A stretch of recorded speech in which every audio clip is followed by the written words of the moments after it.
Aujourd'hui, on va partager des blessures issues du Père, parce que c'est un sujet qui est très important, qui rejoint vraiment notre identité en tant qu'être humain, puis même en tant qu'enfant de Dieu. Puis lorsqu'on a des blessures qui sont encore en souffrance, eh bien, je crois que ça peut jouer par rapport à notre croissance spirituelle. Puis ce matin, vous allez voir de quelle façon. Mais je sais que le Seigneur est ici, puis il y a des guérisons qui vont se produire au niveau des cœurs. Amen. Amen. Comme vous savez probablement, eh bien, nous sommes dans une société en souffrance des pères absents. Il y a beaucoup de gens, c'est vraiment une réalité dans laquelle nous sommes, autant dans les familles chrétiennes que les familles non chrétiennes. Puis, la souffrance chez les gens, c'est la conséquence de l'absence des pères. Puis, cette absence de père-là marque finalement une malédiction qui est en cours. Et ça, on voit ça dans Malachie 4 au verset 5 et 6, où Dieu avait dit « Voici, je vous enverrai Élie le prophète, avant que le jour de l'Éternel arrive, ce jour grand et redoutable. Il ramènera le cœur des pères à leurs enfants et le cœur des enfants à leurs pères, de peur que je ne vienne frapper le pays d'interdit. » Donc, ça nous montre que dans le cas où la réconciliation des pères n'est pas faite, la réconciliation dans les familles, eh bien, c'est que la malédiction qui perdure. Et la malédiction, c'est quoi? C'est l'absence de bénédiction. Parce que l'un des rôles importants du Père est celui de transmettre la bénédiction à ses enfants. C'est ce qu'on voit dans les Écritures. C'est pour ça qu'il y a vraiment une emphase qui est mise sur le rôle du Père. Je ne sais pas s'il y a des pères ici ce matin, mais je veux juste vous dire que vous êtes tellement importants au sein de votre foyer. Puis peut-être que vous avez fait des fautes dans le passé, mais c'est normal parce qu'on est tous humains. Mais il y a vraiment une grâce de Dieu pour la réparation de ces fautes-là. Où est-ce que Dieu va étendre sa main, puis là où est-ce que vous avez peut-être manqué, le Seigneur va venir combler, puis il va venir amener la réconciliation. Amen. Amen. J'aimerais prier ce matin avant de continuer. Seigneur, je te remercie pour ce message important, Seigneur. Je prie que tu nous rendes attentifs à ce message que tu veux nous dire, Seigneur, à travers les blessures, Père, qui sont peut-être dans notre âme au niveau du Père. Seigneur, on ne veut pas endurcir notre cœur aujourd'hui, Seigneur, mais on veut travailler avec toi, Saint-Esprit, qui désire mettre en lumière toutes choses pour nous amener là où est-ce que tu as prévu qu'on aille, Seigneur, et tu veux qu'on ait aucune limitation, aucune restriction, Seigneur. Tu veux guérir nos cœurs, tu veux nous libérer. Et tu veux, Seigneur, nous amener beaucoup plus haut, beaucoup plus loin, Seigneur. Et on veut s'aligner avec ton œuvre aujourd'hui. On te fait confiance, Seigneur. Dans le nom de Jésus, dites à Dieu, je te fais confiance. Je te fais confiance. Amen. Donc, lorsqu'il y a l'absence d'un père dans la vie d'un enfant, il y a l'absence de bénédiction parce qu'il y a une malédiction qui est en cours. Mais aujourd'hui, vous allez voir, on va venir briser cette malédiction-là parce que Dieu a mis tout ce qu'il faut en nous pour rétablir la bénédiction jusqu'à 1000 générations. Amen. Amen. Donc, quel type d'absence de père est-ce que je veux parler ce matin? C'est les pères qui ont été absents physiquement.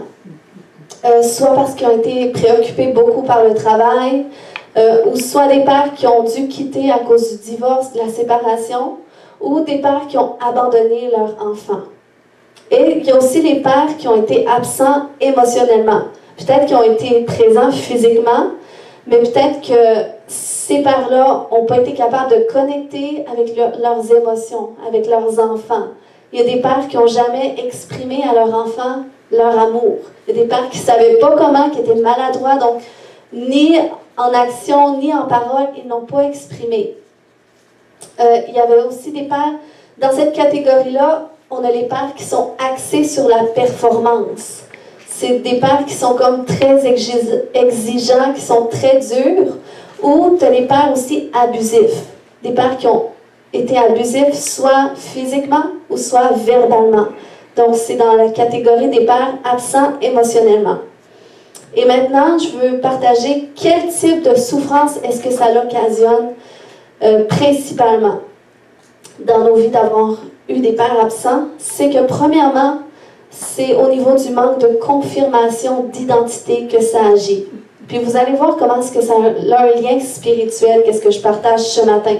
Parce que notre identité est parlée et confirmée par le Père. Puis pour vous donner un exemple ce matin, pour vous montrer de quelle façon qu'un héritage se transmet sur la vie d'un père à un fils, et ainsi de suite. Puis ça fait la même chose dans la vie d'une fille, mais ce matin, je vais vous montrer l'exemple avec un garçon. Donc, bébé naît. Il est grand. Grand bébé. Attendez une seconde.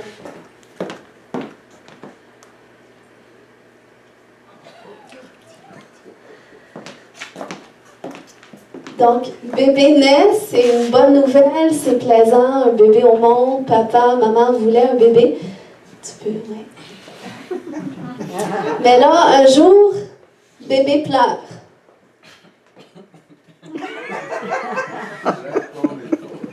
Bébé pleure très fort, bébé naissant pleure très fort. Ouais.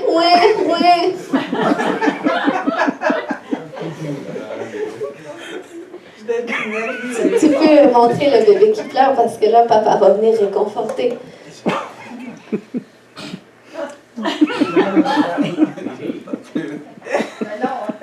OK. Oui. Je suis plus capable de t'entendre. Tu fais juste pleurer. Je regrette tellement de t'avoir eu. Je regrette tellement.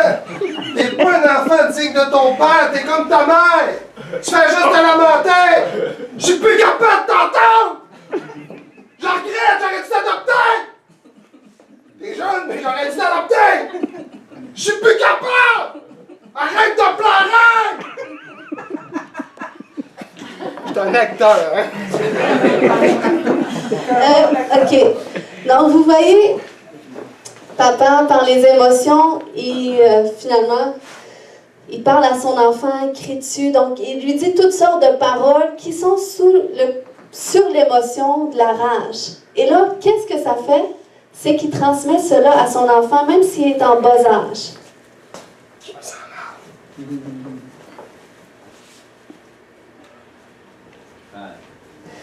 Donc, bébé va grandir, puis là, à force de se faire répéter toujours par son père, « Voyons, mais t'es bien pas bon, t'es un bon à rien. » Ben là, où tu grandis, l'enfant grandit, mais il grandit toujours avec ce même manteau-là de rage qu'il a hérité de son père, parce que c'est de la façon que son père s'est comporté avec lui. Donc, qu'est-ce que ça fait?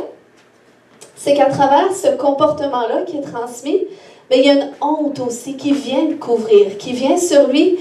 Et là, lui, il grandit dans le monde avec cette honte-là, cette honte de soi à cause de la façon que son père l'a traité. Et en plus de ça, en plus de la honte, et bien là, le diable arrive aussi dans le décor pour lui rappeler constamment... C'est pas un vrai. Pour lui rappeler constamment qui il est, qu'est-ce que son père a parlé sur lui. T'as vu, t'es vraiment pas bon. Ah, t'es un bon à rien, tu seras pas capable. Personne t'aime. À cause de la façon que son père l'a traité. Et le diable, il vient comme ça. Et là, lui, sans qu'il se réalise, eh bien, tout cet héritage-là va devenir comme des chaînes qui vont être attachées à lui. Donc, il ne pourra pas s'en départir. Donc, quand il va arriver dans le mariage, et là, que lui va avoir des enfants, eh bien, il va transmettre la même chose parce que c'est ce qui va être sur sa vie. Mais la bonne nouvelle, ça, c'est jusqu'au temps où est-ce que Jésus arrive pour venir délivrer. Et ça, c'est la bonne nouvelle qu'on prêche dans notre Église. C'est que peu importe... Amen. Merci. Peu importe l'héritage avec lequel tu arrives dans l'Église, dans le Seigneur, c'est que le Seigneur, il veut venir ôter cet héritage-là, qui a vraiment un impact, parce qu'il y a des enfants de Dieu qui viennent au Seigneur avec tout ce bagage-là aussi, mais ils ne se rendent pas compte pourquoi est-ce que ma vie spirituelle ne porte pas de fruits. Comment est-ce que je ne m'épanouis pas avec le Seigneur? Je ne réussis pas à voir c'est quoi ma destinée. Je ne réussis pas à comprendre c'est quoi le plan de Dieu pour ma vie. Je ne réussis pas à m'exprimer. J'aurais le goût de témoigner. J'ai reçu l'amour de Dieu, mais il y a encore ce manteau-là qui doit être brisé. Amen. Amen. Puis on a vu tellement de gens qui ont passé par la délivrance comme ça, puis ils ont reçu la guérison parce que oui, ça fait mal. de se faire parler comme ça parce que le père a vraiment ce rôle-là d'affirmer l'identité. Puis, chez le garçon, à travers l'image du père, eh bien, le garçon voit comment est-ce qu'il doit réagir en tant qu'homme. Parce que, dans le fond, le père vient pour affirmer la masculinité de l'homme. Donc, c'est pour ça que c'est très important. Il voit comment papa agit avec maman.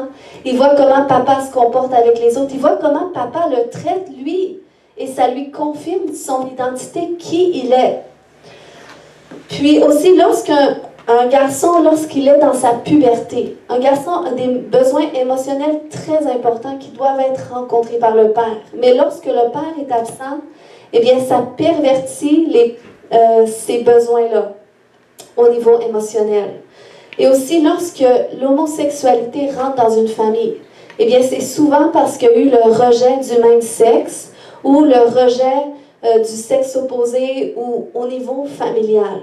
Donc, c'est pour ça que c'est très, très important.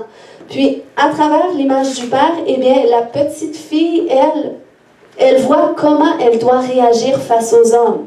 Parce que lorsqu'elle regarde son père, c'est comme si elle prenait des photos de « OK, de quelle façon papa réagit face à moi?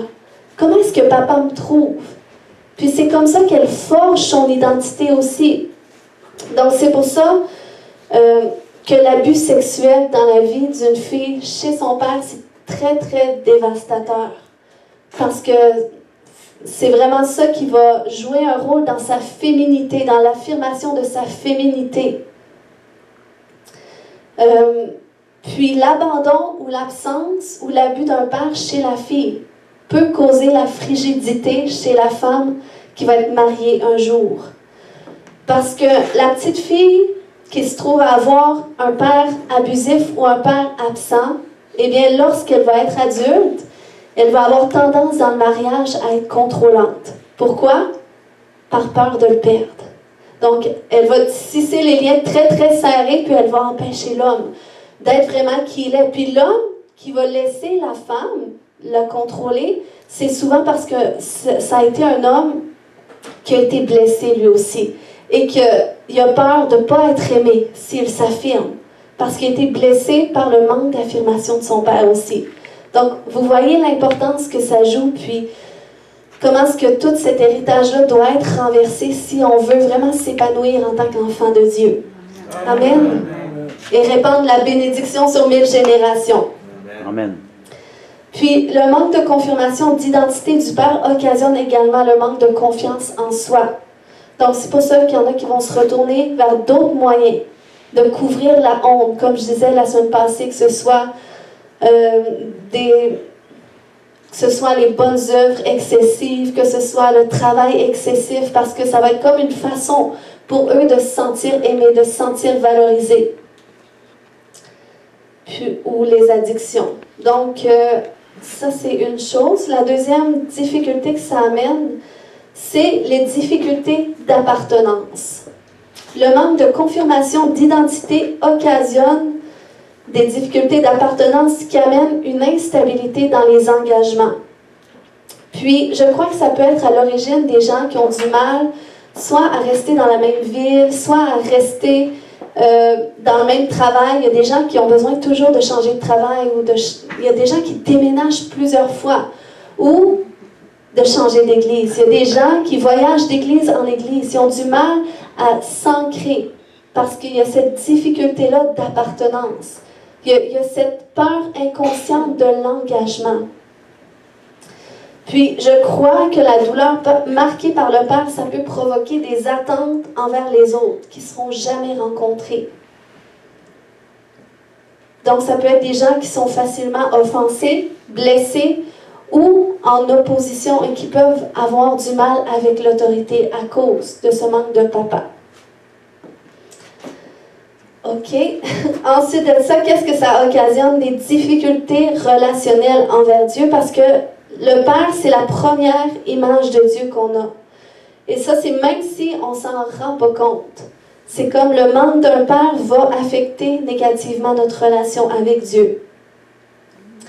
Par exemple, les pères qui ont quitté la maison faute de divorce peuvent nous pousser inconsciemment à avoir cette peur que Dieu va nous abandonner. Ensuite, les pères abusifs peuvent nous rendre effrayés ou frustrés contre Dieu. Les pères absents émotionnellement t'amènent à croire que tu ne peux pas te fier à Dieu, que tu ne peux pas lui faire confiance. Puis, il y a des chrétiens qui restent longtemps dans cet endroit où est-ce qu'ils ne prient pas vraiment Dieu parce qu'ils se disent « Mais comment est-ce que Dieu serait attentif à mes prières s'il y a toute l'humanité à gérer? » Il y a des gens qui ont peur de déranger Dieu. Et souvent, inconsciemment, eh bien, c'est parce qu'ils ont eu un père qui était absent, un père qui ne répondait pas à leurs besoins. Donc, ils ont du mal à avoir cette connexion avec Dieu, que Dieu peut vraiment comme être attentif à leurs besoins. Ensuite, les pères axés sur la performance nous amènent à croire qu'on ne peut pas plaire à Dieu, qu'il faut constamment faire des choses pour acheter son amour. Donc, ça amène aussi le légalisme. Mais les pères aimants et patients, ça c'est quelque chose de positif, eh bien, ça nous enseigne comment est-ce que Dieu peut nous aimer, comment est-ce que Dieu est patient envers nous. Donc, c'est important, puis il n'est jamais trop tard pour devenir comme ça aussi, en tant que père, pour devenir aimant et patient. Amen. Amen. Amen. Moi, personnellement, la première image que j'ai eue de mon père, plutôt la première image de Dieu que j'ai eue, c'est que j'étais mon Dieu. Je me souviens, à l'adolescence, je n'avais jamais entendu parler de Jésus, mais j'avais eu cette pensée-là. Je me disais, en fait, mon Dieu, c'est moi. Et pourquoi j'avais cette pensée-là? Finalement, parce que j'ai eu un père absent. Donc, c'est pour ça que ça m'amenait à croire que, t'as peu, j'ai pas besoin de Dieu, je suis mon Dieu.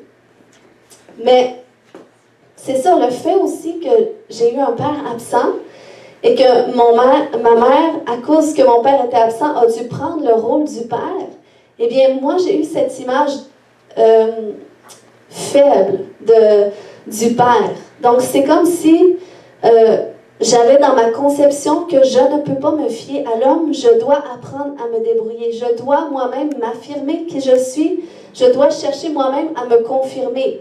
Mais vous voyez que c'était difficile parce que j'étais jamais capable d'avoir confiance en moi comme j'aurais aimé avoir confiance en moi. Mais j'essayais de prendre cette charge-là parce que c'était manquant dans ma vie. Puis, peu importe tout le développement personnel que j'essayais de faire, parce que lorsque tu es dans le monde, que tu te tournes vers la spiritualité populaire d'aujourd'hui, eh bien, ça te montre comment faire du développement personnel, comment croire en toi, et trouver justement cette confiance-là, trouver cet amour-là pour toi, puis cette paix intérieure, mais je ne l'ai jamais trouvé. Parce qu'il n'y a rien dans ce monde qui va pouvoir combler le vide que tu as vécu par rapport à un père, par exemple. Il n'y a rien qui va pouvoir venir combler toutes ces blessures-là. Il y a juste Dieu qui peut venir. Donc c'est pour ça que lorsque je suis venue à Jésus, eh bien, j'ai tout de suite sauté à bras ouverts quand j'ai été touchée par son amour. Parce que c'est vraiment venu combler ce manque d'amour-là du Père que je n'ai pas eu. Donc, c'est pour ça que j'ai vraiment embrassé Dieu à bras ouverts, puis Dieu a fait ce changement dans mon âme. Mais là où est-ce que j'avais des difficultés, même en tant qu'enfant de Dieu, eh bien, c'est comme si je recherchais quand même toujours à ce qu'un homme confirme mon identité. C'est comme si je manquais de confirmation d'identité, vu que mon père ne l'avait pas fait. Et ça, c'était inconscient. Je m'en suis pas rendu compte. Mais oui, mon père m'a blessée par son absence, mais aussi, quand je suis venue au Seigneur, c'est à travers un homme que je suis venue. Certains l'ont connu. Puis, cet homme-là, c'est devenu comme mon père spirituel.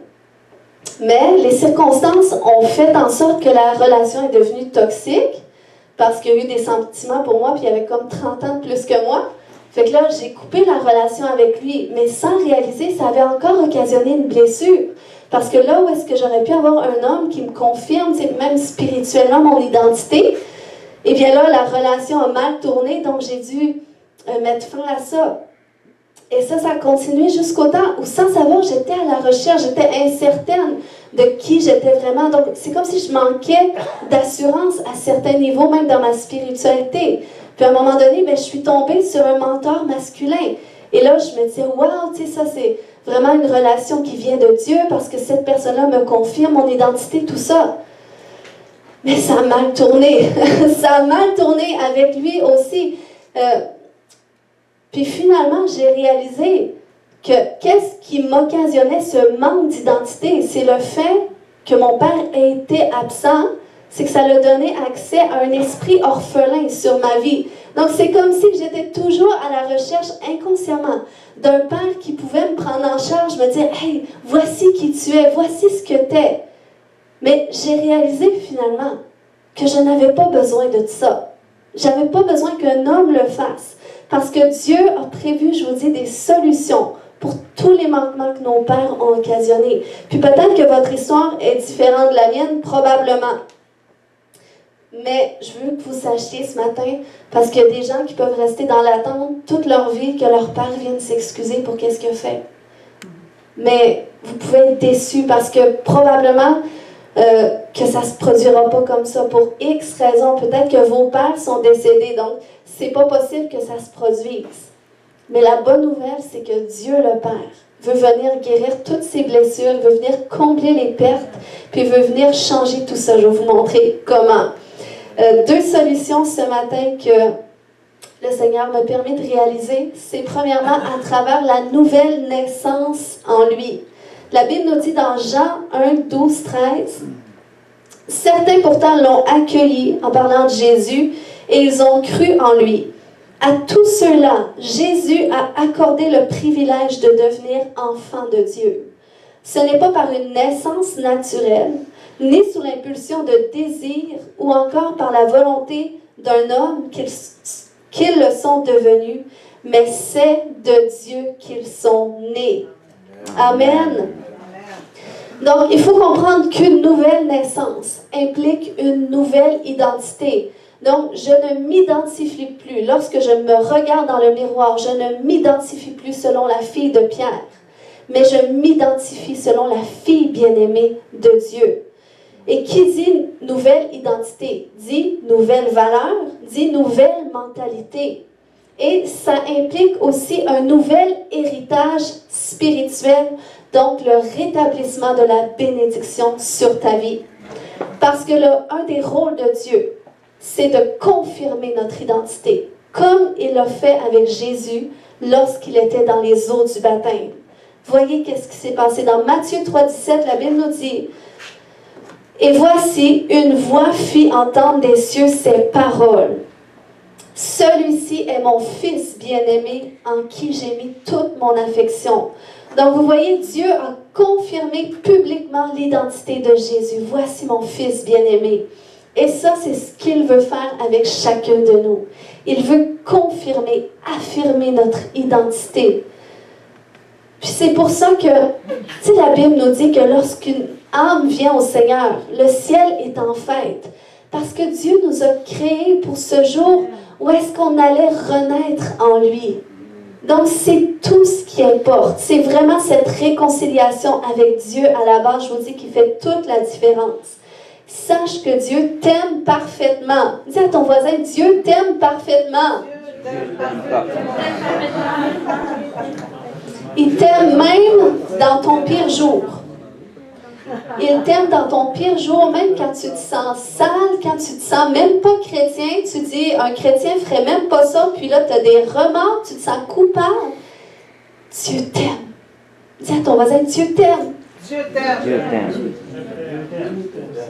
Donc, c'est pour ça que Dieu veut constamment, il veut constamment te rappeler ton identité. Il veut constamment la reconfirmer, la réaffirmer. Amen. Amen. Puis, voyez comment est-ce que la symbolique du baptême prend tout son sens. Tu sais, il avait dit dans Jean 3,5, en vérité, je te le dis, si un homme ne naît d'eau et d'esprit, il ne peut entrer dans le royaume de Dieu. Et ici, entrer dans le royaume de Dieu, c'est pas pour le jour où il va mourir, mais c'est ici-bas, parce que le royaume de Dieu, c'est une dimension que tu as accès. Mais il dit, si un homme ne naît d'eau et d'esprit, pourquoi il dit ça? Eh bien, parce que le baptême d'eau, ça signifie, premièrement, la mort à soi. Selon Romains 6,4 qui dit « Nous avons donc été ensevelis avec Jésus par le baptême en sa mort, lorsqu'on tombe dans les eaux, afin que comme Christ est ressuscité des morts, par la gloire du Père, de même, nous aussi, nous marchions en nouveauté de vie. » Donc, c'est vraiment à travers ces eaux du baptême que tu brises symboliquement l'héritage de perdition que tu as reçu de tes pères pour renaître selon ton nouvel héritage. Donc, c'est pour ça qu'il ajoute aussi dans Romains 8, 17, « Or, si nous sommes enfants, nous sommes aussi héritiers, héritiers de Dieu et co-héritiers de Christ. » Ensuite, le baptême du Saint-Esprit, pourquoi? Parce que lorsque Jésus est mort, vous voyez, il savait que sa mort allait attrister ses disciples. Tu sais, Jésus, ça faisait 3 ans qu'il était avec eux, qu'il œuvrait avec eux, puis je me dis, juste être en présence de Jésus, combien est-ce qu'il devait être comblé? Mais Jésus leur a dit, dans Jean 14, 18, « Je ne vous laisserai pas orphelins, je viendrai à vous. » Donc vous voyez l'esprit orphelin. Il doit partir lorsque l'esprit d'adoption vient, lorsque le Saint-Esprit, parce que Jésus a dit, je ne vous laisserai pas orphelins, je viendrai à vous. Et ça, c'est à travers le baptême du Saint-Esprit. Puis lorsqu'on lit les Écritures, on peut voir que c'est à partir du baptême du Saint-Esprit à la Pentecôte que les croyants ont été appelés enfants de Dieu. Donc, il y a vraiment une puissance qui vient lorsque tu donnes ta vie à Jésus, tu passes symboliquement par les eaux du baptême, puis tu reçois le baptême du Saint-Esprit. Parce que le Saint-Esprit, il vient à l'intérieur de toi pour te confirmer ton identité. Amen. Et on voit ça dans Romains 8, 15, 16, qui dit « Vous n'avez point reçu un esprit de servitude ou d'esclavage pour être encore dans la crainte, mais vous avez reçu un esprit d'adoption, par lequel nous crions « Abba, Père ». Au verset 16, lui-même rend témoignage à notre esprit que nous sommes enfants de Dieu. Donc le Saint-Esprit rend témoignage à notre esprit que nous sommes nés de Dieu, que nous avons une nouvelle identité, que nous avons une nouvelle mentalité, que nous avons des nouvelles valeurs, que nous avons un nouvel héritage, que nous avons des bénédictions renouvelées. Donc vous voyez là où est-ce que ça a manqué, ça n'a plus de sens. Amen. Donc, c'est vraiment à ça qu'on doit se définir lorsqu'on se regarde. C'est à qu'est-ce que Dieu dit. Et moi, c'est des versets que je connaissais, mais d'avoir cette révélation-là, de dire que, wow, je ne dois plus chercher à ce qu'un homme confirme mon identité parce que ça amène dans des pièges pas possibles, mais je dois réaliser que la confirmation de mon identité par Dieu, elle est suffisante. Et Amen. C'est vraiment à cette révélation que je dois m'attacher. Amen. Ensuite, quelle autre solution Dieu a pourvu pour les blessures issues du manque du Père? Eh bien, c'est l'appartenance à une nouvelle famille. Dites à ton voisin, l'appartenance à une nouvelle famille. L'appartenance à une nouvelle famille. Vous voyez comment est-ce qu'il n'y a rien d'anodin? Avec les Écritures, je vous dis, lorsque Jésus est mort sur la croix, Jésus était en pleine souffrance sur la croix, puis il savait que sa mort allait créer un deuil chez ceux qui étaient proches de lui, chez sa mère, chez son disciple qu'il aimait beaucoup, chez Jean. Mais voyez qu'est-ce qu'il a dit. Dans Jean 16, 26, il a dit, « Voyant sa mère, et auprès d'elle le disciple qu'il aimait, dit à sa mère, « Femme, voilà ton fils. » Puis il dit au disciple, « Voilà ta mère. » Et dès ce moment, le disciple l'a pris chez lui. Donc vous voyez comment est-ce que Dieu est venu réparer ce deuil-là, en comblant, comme en formant une nouvelle famille. Parce que non seulement, oui, Dieu veut venir combler toutes les blessures, du manque d'amour qu'on a pu avoir, du manque d'une famille stable et fonctionnelle. Dieu veut venir lui-même combler, mais il veut aussi le faire à travers des relations interpersonnelles. Amen. C'est pour ça que l'importance de la famille de Jésus-Christ dans l'Église, elle est tellement importante, parce que il y a vraiment une bénédiction qui vient à travers cela. Oui, la volonté de Dieu, c'est d'amener la réconciliation dans nos familles, mais on peut être réconcilié avec notre famille sans nécessairement continuer les relations avec eux, parce qu'il y a pour certaines personnes que c'est des relations toxiques. Puis, on doit parvenir à trouver la guérison à travers ça, à travers qu'est-ce qu'on a souffert de ça, mais on n'est pas nécessairement appelé à recréer des liens avec, puis parce que peut-être qu'eux ne sont pas sauvés ou peut-être qu'ils n'ont pas compris certaines choses. Donc, c'est pour ça qu'on ne doit pas forcer les choses. Mais là où la réconciliation, elle n'est pas possible, Dieu a prévu le plan de t'unir à une nouvelle famille. Où est-ce que ce besoin justement de connexion, ce besoin de fraternisation va être rencontré? Amen. Puis, c'est vraiment dans l'Église que Dieu a choisi de nous unir à travers des gens qui vont reconnaître notre identité, qui vont confirmer notre identité et qui vont nous aider à marcher dans notre héritage. Amen. Puis, j'aime beaucoup ce passage dans Psaume 133 où le roi David avait dit « Voici, ô qu'il est agréable, qu'il est doux, pour des frères de demeurer ensemble. » Il dit « C'est comme l'huile précieuse qui, répandue sur la tête, descend sur la barbe d'Aaron et qui descend sur le bord de ses vêtements. » Donc, vous voyez, il dit, lorsque des frères sont ensemble, lorsqu'ils sont unis ensemble, il y a une onction qui vient à travers cette unité-là qui va couler de la tête jusqu'aux vêtements. Il dit, c'est comme la rosée de l'Hermon qui descend sur les montagnes de Sion, car c'est là que l'Éternel envoie la bénédiction, la vie pour l'éternité. Donc, ceux qui disent que l'Église, c'est pas important, c'est pas pour eux, non. Le Seigneur veut qu'on trouve une appartenance aussi à travers l'Église, à travers les sœurs et frères en Christ. Même si c'est pas parfait, ça sera pas parfait dans l'Église, parce qu'on est tous des humains en construction, on est tous en croissance.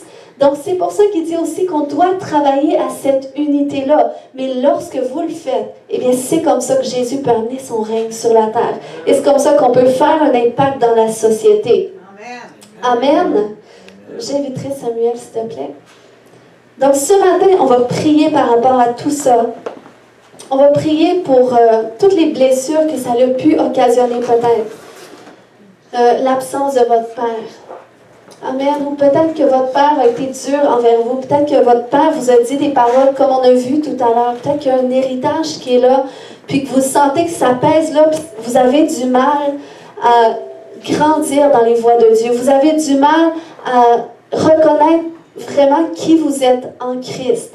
Donc, on va prier ce matin qu'il y ait vraiment un balayage qui se fasse et que le Seigneur amène la guérison. C'est important qu'on puisse reconnaître là où c'est douloureux. Parce que c'est comme ça que tu peux dire à Dieu, Seigneur, viens guérir à cet endroit. Lorsque Jésus se promenait dans les rues, lorsqu'il se promenait de lieu en lieu, et il y avait des gens qui étaient malades dans leur corps, eh bien Jésus voyait de qu'est-ce qu'il avait besoin. Jésus voit nos besoins. Mais Jésus ne guérissait pas sans qu'eux demandent qu'est-ce qu'ils voulaient que Jésus fasse pour eux. Donc c'est pour ça, est-ce qu'on peut se lever debout ensemble et fermer les yeux? J'aimerais qu'on se lève debout, qu'on ferme les yeux. On va demander au Saint-Esprit qui nous montre s'il y a des blessures qui sont là. Ah, s'il y a de la frustration qui est là, c'est parce qu'il y a des blessures à quelque part. S'il y a de l'orgueil qui est là, s'il y a du contrôle dans le couple ou s'il y a de la soumission masculine quand ça ne devrait pas, eh bien c'est parce qu'il y a des blessures qui sont là. Alléluia. J'aimerais qu'on permette à Dieu d'amener la guérison.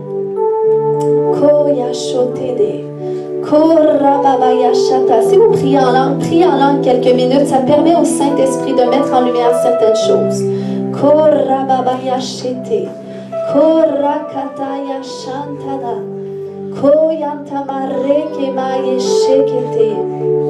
Seigneur, on va être honnête aujourd'hui. On va être honnête avec toi, Seigneur Dieu. On va être honnête avec nous-mêmes, Seigneur. Seigneur, on ne veut pas avancer avec ces blessures. Seigneur, on ne veut pas, Seigneur Dieu, qu'une journée de plus, Seigneur, que ces blessures nous retiennent dans notre passé, nous retiennent de rentrer dans notre destinée. Alléluia. Oh, juste avant de prier, est-ce que tout le monde a déjà donné toute sa vie à Jésus? Est-ce que tout le monde a déjà fait cette prière pour dire, Jésus, je te donne ma vie? Parce que la Bible dit, lorsque tu confesses de ta bouche le Seigneur Jésus, que tu crois dans ton cœur que Christ que Christ est ressuscité des morts, eh bien, tu seras sauvé.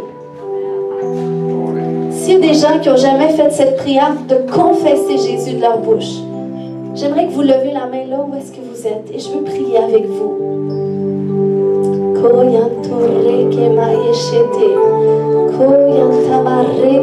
On va faire cette prière. On va dire, Seigneur Jésus, je viens à toi tel que je suis. Viens dans mon cœur. Viens dans ma vie. Je t'accepte aujourd'hui comme Seigneur et comme Sauveur. Amen. Si vous avez fait cette prière, vous êtes éligible à entrer dans le royaume de Dieu et à saisir toutes ces belles choses qu'on a partagées, toute cette espérance qu'on a partagée ce matin. Alléluia. Oh Saint-Esprit, viens nous révéler, Seigneur, s'il y a des blessures ce matin. S'il y a des blessures qui sont là, Seigneur, on veut commencer à pardonner. J'aimerais que vous pardonniez à vos pères, parce que vous voyez, le fils qui avait reçu l'héritage tout à l'heure, eh bien, lui a transmis ça à son enfant, mais c'est pas de sa faute, c'est parce que c'est qu'est-ce qui a été transmis sur sa vie. Donc, peut-être que votre père n'aurait pas voulu vous traiter comme il l'a fait, mais à cause de l'héritage qui était sur sa vie, eh bien, ça n'a pas eu le choix de se déverser parce que Christ n'était pas là pour amener la délivrance. Mais j'aimerais aujourd'hui qu'on le relâche entre les mains de Dieu, qu'on dise, oui, c'est pas acceptable qu'est-ce qu'il a fait, mais je le pardonne. Seigneur, je le relâche entre tes mains aujourd'hui. Je le relâche parce que je ne veux pas faire ma propre justice. Je ne veux pas prendre soin de moi en gardant l'offense. Mais Seigneur, je te permets de prendre soin de moi et de prendre soin de cette blessure que ça m'a occasionnée. Dans le nom de Jésus. Alléluia. J'aimerais que vous pardonniez. Peut-être que votre père ne vous a pas dit qu'il vous aimait. Peut-être que votre père était trop préoccupé par le travail et vous avez senti rejeté. J'aimerais que vous dites, Seigneur, je le pardonne. Je le pardonne, Seigneur Dieu. Je le pardonne pour les fois, Seigneur, que j'aurais aimé qu'il passe du temps avec moi, Seigneur, mais il était trop préoccupé. Je pardonne, Seigneur Dieu, toute forme d'absence que mon Père a eue à mon égard. Dans le nom de Jésus. Dans le nom de Jésus. Koya shotede.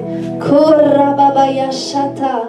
Kayanta. Oh, je ressens dans mon esprit que le Seigneur veut révéler des identités ce matin qu'il y en a. Qu'après ce dimanche, vous allez sentir vraiment un renouvellement de votre identité qui va être fortement ancré en vous par le Saint-Esprit. Alléluia. J'aimerais ce matin qu'on renonce à toutes les paroles qu'on s'est fait dire par nos pères ou tout ce qu'il a fait qui vous a fait sentir peut-être rien, qui vous a fait sentir pas important. C'est important de dire je renonce à ces paroles parce que c'est comme si vous dites je me mets en désaccord avec ces paroles que j'ai reçues parce que c'est pas qu'est-ce que Dieu veut dire de moi. Je renonce à toute parole qu'on a prononcée, Seigneur Dieu. Je renonce au nom de tous tes enfants ce matin à toute parole de malédiction, parole négative qu'on a prononcée contre eux, Père. Tout ce qui a affecté leur identité, Seigneur Dieu, je viens le briser dans le nom de Jésus. Je viens le briser au nom de Jésus. Toute souffrance, Seigneur Dieu, occasionnée par l'absence de leur Père, Seigneur, par le manque de confirmation. Seigneur, je prie que tu amènes la guérison ce matin. Alléluia, viens guérir, Seigneur Dieu. Père, aujourd'hui, j'ai brisé tout héritage générationnel de père en fils, de père en fille. Seigneur, j'ai brisé toute forme de traumatisme, Père, occasionné par le Père. Je viens le briser, toute forme d'abus dans le nom de Jésus. Et je commande à tous les esprits démoniaques qui sont rentrés par les blessures, par les manques du Père. Esprit orphelin, dans le nom de Jésus, tu es lié. Tu es un menteur dans le nom de Jésus, parce que l'esprit d'adoption est ici. Donc, esprit orphelin qui empêche l'enfant de Dieu de savoir qui il est, qui l'empêche de marcher avec assurance, esprit orphelin, je t'ordonne de quitter. Je t'ordonne de quitter. Dans le nom de Jésus, tu t'en vas. Tu t'en vas. Tu t'en vas dans le nom de Jésus.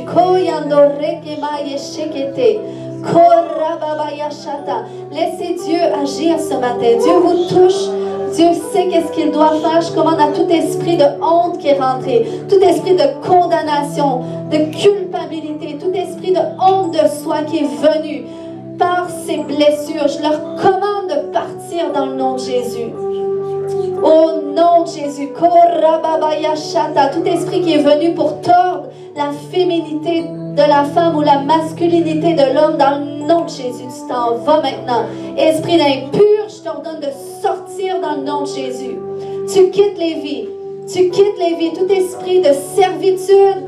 Alléluia, la parole de Dieu déclare, vous n'avez pas reçu un esprit de servitude. Donc, tout esprit qui amène l'esclavage, qui amène les addictions, qui amène les dépendances, qui amène, oh Seigneur, dans le nom de Jésus, que tous ces esprits quittent maintenant dans le nom de Jésus.